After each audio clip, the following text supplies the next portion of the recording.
Welcome to my YouTube channel. मेरे इस YouTube channel में आप सभी लोगों का बहुत बहुत स्वागत है।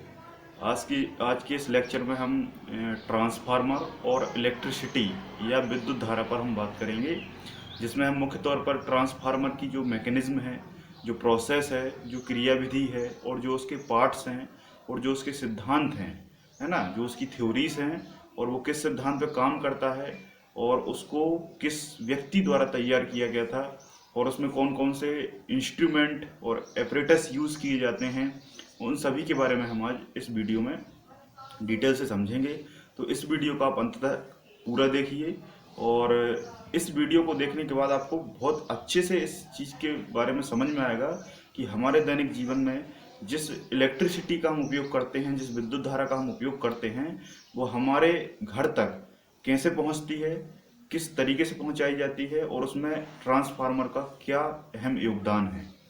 ठीक है, तो चलिए शुरुआत करते हैं। तो सबसे पहले हम बात करते हैं विद्युत धारा के बारे में। थोड़ा सा मैं आपको इलेक्ट्रिसिटी के बारे में बता देता हूँ, जिससे आपको समझ में आएगा कि विद्युत धारा किस तरीके से काम करती है और उसका ट्रांसफार्मर में क्या उपयोग है। सबसे पहले जो विद्युत धारा की खोज हुई थी, वो सबसे पहले इनिशियल तौर पर एक व्यक्ति थे जिनका नाम था थेल्स। थेल्स एक यूनान देश के व्यक्ति थे, है ना। लगभग इन्होंने 600 बीसी का मतलब आज से 2600 साल पहले 2600 साल पहले एक एम्बर धातु के द्वारा बिजली की खोज की थी। उस एम्बर धातु को उन्होंने बिल्ली की त्वचा के ऊपर रगड़ा था और उससे जो इलेक्ट्रॉन बने थे, उस इलेक्ट्रॉन और प्रोटॉन के कारण जो विद्युत धारा का आभास उन्होंने किया था, उसमें सबसे पहले ये उसकी शुरुआती आधारभूत खोज थी। उसके बाद इस पर वो खासा प्रकाश नहीं डाल पाए। इसके बाद एक दूसरे व्यक्ति आए, दूसरे वैज्ञानिक आए जिनका नाम था बेंजामिन फ्रैंकलिन। तो बेंजामिन फ्रैंकलिन ने लगभग 1750 में उन्होंने बताया कि जो विद्युत धारा है, जो इलेक्ट्रिसिटी है, उसमें दो प्रकार के आवेश होते हैं, एक धनावेश और एक ऋणावेश, मतलब पॉजिटिव चार्ज और नेगेटिव चार्ज। इन चार्जों के आधार पर ये विद्युत धारा गमन करती है और इस विद्युत धारा को हम एक जगह से दूसरी जगह ट्रांसफर करते हैं। तो ऐसा उन्होंने बताया। फिर इसके बाद एक और वैज्ञानिक आए, माइकल फेराडे। तो माइकल फेराडे ने विद्युत अपघटन का नियम दिया। इस तरीके से विद्युत धारा की खोज होती गई और विद्युत धारा में फिर एक व्यक्ति और आया जिनका नाम था एम्पियर। तो एम्पियर ने विद्युत धारा की बहुत सारी यूनिट और मानकों को परिभाषित किया। इसके आधार पर विद्युत धारा का जो मात्रक है, विद्युत धारा का जो मात्रक है वो एम्पियर है ना। आपने देखा होगा कि विद्युत का जो पावर होता है उसके लास्ट में हमेशा MAH लिखा रहता है। ठीक है, तो वो ए जो है वो एम्पियर को डिनोट करता है। और एम्पियर कौन थे? वैज्ञानिक थे। जैसे द्रव वाली जो चीज है, जैसे दूध हो गया, पानी हो गया, इसको हम लीटर में मापते हैं, सब्जियों को हम किलोग्राम में मापते हैं, वैसे ही विद्युत धारा को हम एम्पियर में मापते हैं। मतलब ये इसका क्या है? मापक है। तो एम्पियर वो थे जिन्होंने बताया कि विद्युत धारा किस तरीके से बहती है और उन्होंने समझाया कि जो विद्युत धारा है वो किसी भी पदार्थ में इलेक्ट्रॉन के माध्यम से बहती है, इलेक्ट्रॉन के माध्यम से बहती है। अब इलेक्ट्रॉन क्या होता है, प्रोटॉन क्या होता है, न्यूट्रॉन क्या होता है, ये मैं आपको केमिस्ट्री में समझाऊंगा। सामान्य तौर पर आप ये समझ लीजिए कि कोई भी वस्तु हो संसार में, उस वस्तु का सबसे छोटा कण परमाणु होता है, अणु होता है, एटम होता है। उस एटम के अंदर जो बाहरी कोश में डॉट राउंड लगाते हैं उनको इलेक्ट्रॉन कहा जाता है और जो उसके सेंटर में प्लस चार्ज होता है वो पॉजिटिव आयन कहलाता है। तो इस तरीके से किसी भी धातु में जो इलेक्ट्रॉन होते हैं, वो इलेक्ट्रॉन विद्युत धारा का क्या करते हैं? गमन करने में सहायक होते हैं। लेकिन ये ठोस तक सीमित है। अगर आप द्रव मतलब पानी में विद्युत धारा का प्रवाह करेंगे तो उसमें इलेक्ट्रॉन के साथ साथ जो उसके आयन हैं वो भी इसमें सहायक होते हैं विद्युत धारा का प्रवाह में। ठीक है, तो यहाँ तक ये चीज़ आपको समझ में आ गई होगी। तो इस तरीके से विद्युत धारा का जो फ्लो है वो हमें पता चलता है कि विद्युत धारा किस तरीके से बहती है। जब विद्युत धारा का जो मात्रक है एम्पियर वैज्ञानिक ने बताया कि जो इलेक्ट्रॉन हैं वो एक जगह से दूसरी जगह विद्युत धारा को ले जाने में सहायक हैं और उसमें 6.25 इंटू 10⁻18 इलेक्ट्रॉन एक घंटे में प्रवाह हो जाते हैं, जिससे विद्युत धारा की हम एक यूनिट मानते हैं। जैसे आपने बैटरी में देखा होगा कि भाई मोबाइल की बैटरी 4000 mAh की है, तो 4000 mAh, mAh नहीं है एक्चुअल में, वो क्या है mAh है, वो क्या है mAh है, लेकिन हम उसको mAh कह देते हैं। तो उस mAh का मतलब यही होता है मिली एम्पियर हावर, ठीक है, मिली एम्पियर हावर। तो एम्पियर क्या है, विद्युत धारा की मापने की यूनिट है, ठीक है। तो विद्युत धारा के बारे में आपको समझ में आ गया होगा। फिर एक और वैज्ञानिक आए थे, ओम, जॉर्ज साइमन ओम। तो जॉर्ज साइमन ओम ने क्या बताया था कि विद्युत धारा जिस तरीके से बहती है किसी भी धातु में, किसी भी धातु में जब विद्युत धारा बहती है तो विद्युत धारा रुकती भी है। विद्युत धारा को, विद्युत धारा का जो बहना है वो एम्पियर ने बताया, मतलब चालकता, और विद्युत धारा का जो रुकना है वो किसने बताया, ओम ने बताया। कि ओम ने ये डिफाइन किया कि विद्युत धारा जो है, विद्युत धारा जो है अगर आप किसी भी वस्तु में प्रवाह करते हैं तो जब तक आप उसे लगातार प्रवाह करते रहेंगे वो प्रवाहित होती रहेगी, लेकिन वह धातु उस विद्युत धारा को रोकने का भी काम करती है, मतलब उसमें प्रतिरोध भी होता है।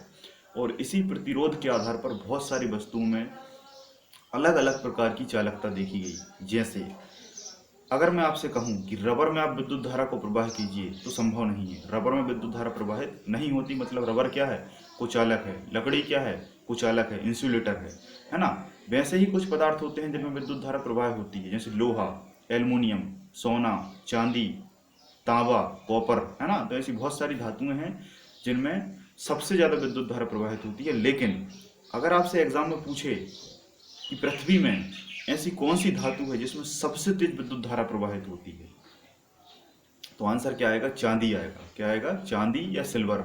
लेकिन चांदी या सिल्वर का यूज़ हम इसलिए नहीं करते क्योंकि वो बहुत ज़्यादा महंगी है, बहुत ज़्यादा महंगी है, और जब उसका यूज़ करते हैं तो उसमें विद्युत धारा आवश्यकता से अधिक प्रवाहित होती है, स्पीड से प्रवाहित होती है। इसलिए उस धातु से बने जो वायर हैं उनका उपयोग किसी भी यंत्र में करना मुश्किल होता है। इसलिए दूसरे नंबर पर आता है तांबा या कॉपर। तो कॉपर के वायर हम मोटर्स वगैरह में यूज़ करते हैं, फैन वगैरह में यूज़ करते हैं। फिर उसके बाद एल्युमिनियम में से फिर बहुत सारी धातुएं हैं जिनमें विद्युत धारा का प्रवाहित होता है। लेकिन इसके साथ साथ कुछ धातुएं ऐसी होती हैं जो अर्धचालक होती हैं, जिनमें विद्युत धारा बहती तो है लेकिन रुक रुक कर बहती है। तो वो किस कैटेगरी में आते हैं, अर्धचालक की कैटेगरी में आते हैं, सेमीकंडक्टर की कैटेगरी में आते हैं। इसके उदाहरण हैं जैसे जर्मेनियम हो गया, सिलिकॉन हो गया, सेलेनियम हो गया।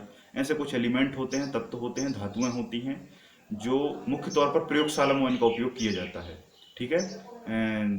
एक अर्धचालक है सिलिकॉन। तो सिलिकॉन जो है उसका उपयोग अधिकांश तौर पर मोबाइल के जो सर्किट हैं उनको बनाने में, लैपटॉप के सर्किट बनाने में, और अधिकांश तौर पर जितनी भी इलेक्ट्रॉनिक डिवाइस हैं उनको बनाने में सिलिकॉन का उपयोग किया जाता है। और सिलिकॉन क्या है, अर्धचालक है।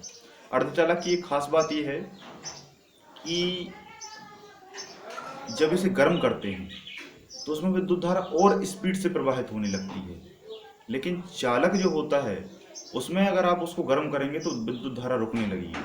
उदाहरण के तौर पर समझिए, जैसे आपके पास एक तांबे का तार है, एक एल्युमिनियम का वायर है, और एक चांदी का तार है, और एक आपका सिलिकॉन का वायर है, सिलिकॉन का तार है। तो इन सभी में जब आप विद्युत धारा प्रवाहित करेंगे तो एल्युमिनियम हो, तांबा हो, कॉपर हो, और आपका चाहे लोहा हो, इनमें जब विद्युत धारा प्रवाहित करेंगे तो जब ये विद्युत धारा इनमें जाएगी तो ये वायर कैसे होंगे, गर्म हो जाएंगे। और जब ये वायर गर्म होंगे तो विद्युत धारा इनमें रुकने लगेगी।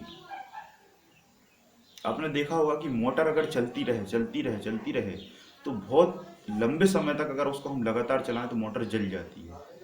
या मोटर में अगर ज़्यादा वोल्टेज का करंट आ जाता है तो भी वो जल जाती है। तो क्यों जलती है कि जैसे ही आपने उसमें विद्युत धारा दी और वो वायर गर्म हुआ, और जब गर्म होता है तो विद्युत धारा उसमें रुकने लगती है। लेकिन सिलिकॉन में ऐसा नहीं होता। सिलिकॉन में क्या होता है, उल्टा होता है। जैसे ही आपने सिलिकॉन में विद्युत धारा भेजी, इलेक्ट्रिसिटी भेजी, और वो वायर गर्म हुआ और उसमें विद्युत धारा और अच्छे से प्रवाहित होने लगती है। उदाहरण से समझिए, जैसे आपका मोबाइल है, मोबाइल में आपने कॉपर का वायर लगा दिया या एल्युमिनियम का वायर लगा दिया, अंदर उसका सर्किट बना दिया, मोबाइल आपने चलाया, मोबाइल गर्म हो गया, मोबाइल गर्म हुआ और विद्युत धारा उसमें रुक जाएगी, मोबाइल आपको बंद हो जाएगा। लेकिन उसमें क्या उपयोग किया जाता है, सिलिकॉन। तो सिलिकॉन जैसे उसमें यूज़ है मोबाइल आपने चलाया, मोबाइल गर्म हुआ और गर्म होने से उसकी जो विद्युत है वो और अच्छे से प्रवाहित होने लगती है, इसलिए मोबाइल हीट होने पर भी बढ़िया तरीके से चलता रहता है, इसमें कोई दिक्कत नहीं होती। तो इस तरीके से अर्धचालक, कुचालक और चालक, और एक और होता है सुपर चालक या सुपर कंडक्टर, जिसकी खोज कैमरलिंग के द्वारा की गई थी। कैमरलिंग ने बताया था कि चालक से भी बढ़कर होता है सुपर चालक या सुपर कंडक्टर, जिसमें प्रतिरोध 0 होता है। तो ऐसी बहुत सारी चीज़ें हैं, लेकिन अब हम बात करते हैं ट्रांसफार्मर की, क्योंकि आज का हमारा जो मुख्य टॉपिक है वो ट्रांसफार्मर है।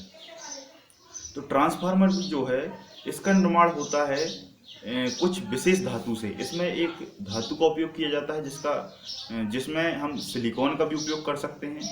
जो इसका क्रोड होता है, जो इसका अंदर का क्रोड होता है, उस क्रोड को बनाने के लिए हम सिलिकॉन या नरम लोहे का उपयोग कर सकते हैं, क्योंकि ट्रांसफार्मर कई प्रकार के होते हैं। तो नरम लोहे का उपयोग करते हैं, और नरम लोहे का उपयोग करने के बाद इसमें 2 स्पॉट होते हैं, और 2 स्पॉट में बहुत बड़ी या बहुत ज़्यादा संख्या में कॉइल लगाई जाती हैं। कॉपर की कॉइल लगाई जाती हैं। कॉइल का मतलब होता है कुंडली, कुंडली का मतलब होता है तारों का फेरा, मतलब तारों का फेरा। तार बहुत बारीक तार होता है, उसको इस कॉइल में लपेटा जाता है और उससे कॉइल तैयार हो जाती है। तो 2 कॉइल होती हैं, N1 कुंडली, N2 कुंडली या कॉइल। ठीक है। अब इसका उपयोग क्या है? इसका उपयोग ये है कि जो विद्युत धारा है, विद्युत धारा मुख्य तौर पर 2 प्रकार की होती है। विद्युत धारा 2 प्रकार की होती है। एक होती है AC अल्टरनेटिंग करंट या प्रत्यावर्ती धारा, जो आपके खम्भों पर खम्भे जो होते हैं, केबल लाइन होती है, उन पर इसको प्रवाहित किया जाता है। और दूसरी होती है DC। DC का मतलब होता है डायरेक्ट करंट या दिष्ट धारा। ये आपके जो घर है, घर में जितने भी इलेक्ट्रॉनिक डिवाइस हैं, इनमें जो विद्युत धारा अंदर तक पहुंचती है वो दिष्ट धारा कहलाती है। तो आने वाले टॉपिक में मैं एक अलग से वीडियो बना दूंगा AC और DC करंट के बारे में, लेकिन अभी हम यहाँ पर ट्रांसफार्मर को समझेंगे। तो एक बात हमेशा ध्यान रखना, ये क्वेश्चन कई बार पूछा जाता है कि ट्रांसफार्मर में कैसी विद्युत धारा प्रवाहित होती है। ट्रांसफार्मर में कैसी विद्युत धारा प्रवाहित होती है? तो ट्रांसफार्मर में याद रखना, केवल और केवल एक ही विद्युत धारा होती है, AC। AC का मतलब होता है अल्टरनेटिंग करंट या प्रत्यावर्ती धारा, जो कि एक एकांतर क्रम में गमन करती है। एकांतर क्रम में गमन कैसे करती है, तो आगे वाले वीडियो में मैं आपको ये समझाऊंगा। ठीक है। तो ट्रांसफार्मर की खोज सबसे पहले 1831 में, आज से लगभग 200 साल पहले, आज से लगभग 200 साल पहले 1831 में 1831 में माइकल फैराडे के द्वारा की गई थी। माइकल फैराडे एक महान व्यक्ति थे। इन्होंने ट्रांसफार्मर का एक स्ट्रक्चर बनाया था और उसमें विद्युत धारा को इन्होंने प्रवाह किया था, और प्रवाह करके इन्होंने यह सिद्ध किया था कि किसी भी एक स्थान से दूसरे स्थान तक विद्युत धारा को अगर हमें पहुंचाना है तो उसकी गति में बिना परिवर्तन आए, उसकी मतलब विद्युत धारा की गति में बिना परिवर्तन के हम उसे वहां तक पहुंचा सकते हैं। किस माध्यम से? ट्रांसफार्मर के माध्यम से। कैसे पहुंचा सकते हैं? आसानी से समझिए। ट्रांसफार्मर मुख्य तौर पर 2 प्रकार के होते हैं। पहला ट्रांसफर होता है स्टेप अप ट्रांसफार्मर।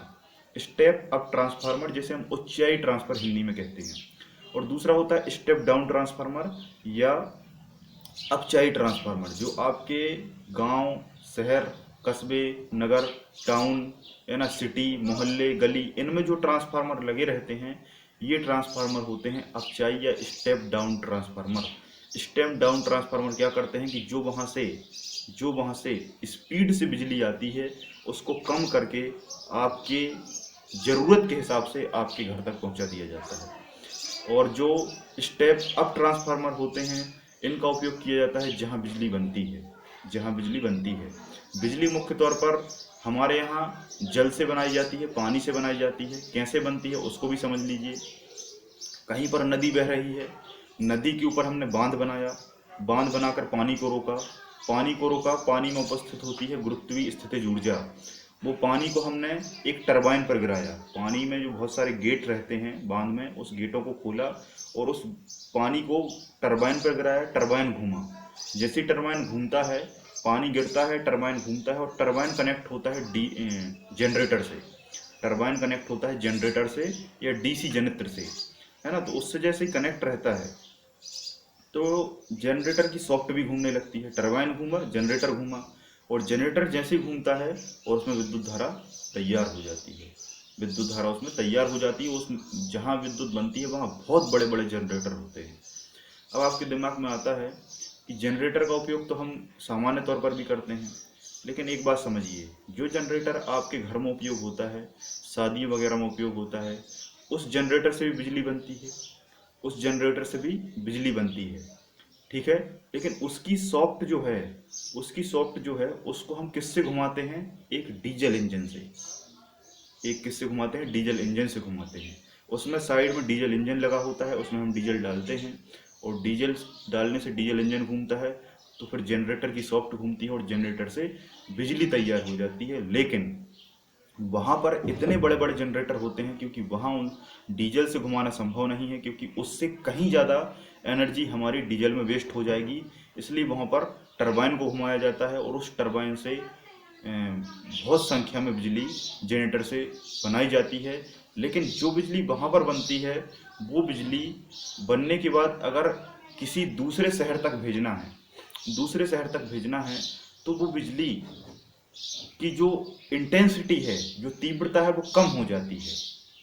जो इंटेंसिटी है, जो तीव्रता है, वो कम हो जाती है। सामान्य तौर पर समझिए, जैसे मान लो आपके पास एक बैटरी है, एक बैटरी के पास आप छोटे से वायर लगा दीजिए और उस बल्ब को जलाइए तो बल्ब जल जाएगा। लेकिन वही वायर आप 50 किलोमीटर बड़े उसमें लगा दीजिए तो जो छोटी सी बैटरी है, उस बैटरी का करंट वहाँ तक पहुँचेगा ही नहीं।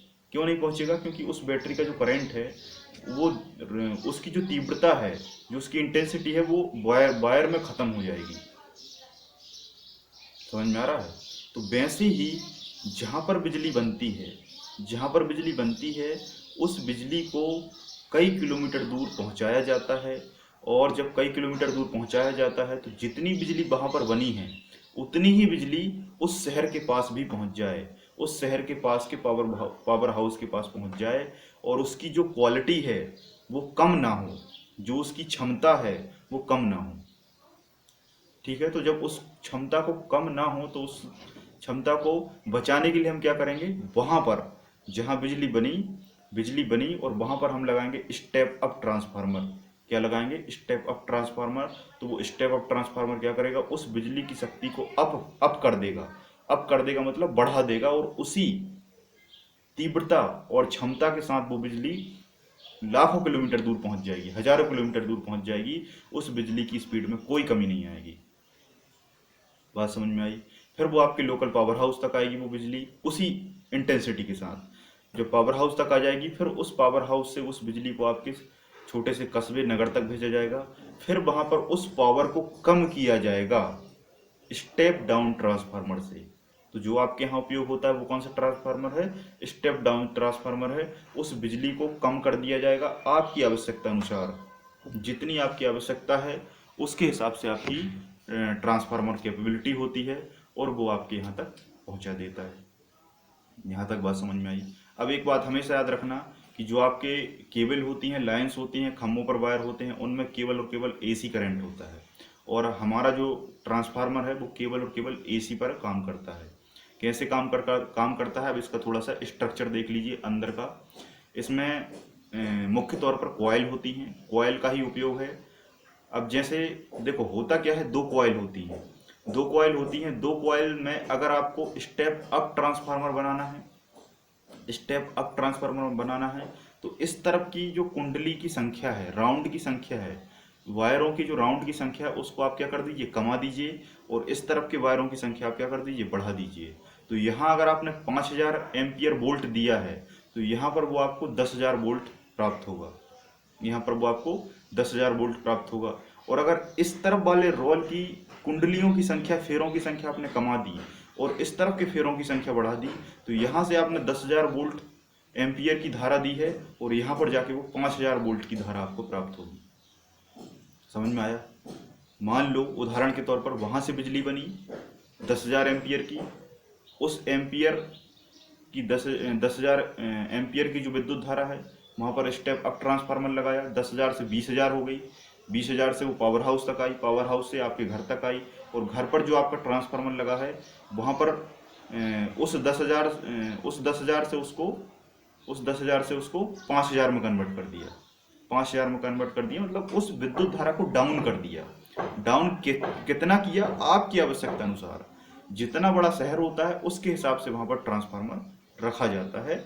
उतने ही उसमें फेरे होते हैं, उतने ही उसमें तार होते हैं। तारों के सर्किल होते हैं, चक्र होते हैं, राउंड होते हैं। उन्हीं को हम कुंडली और कॉइल कहते हैं।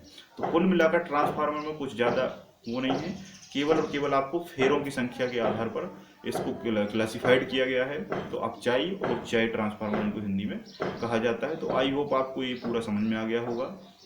तो आज के लिए इतना ही। बहुत बहुत धन्यवाद। जय हिंद, जय भारत।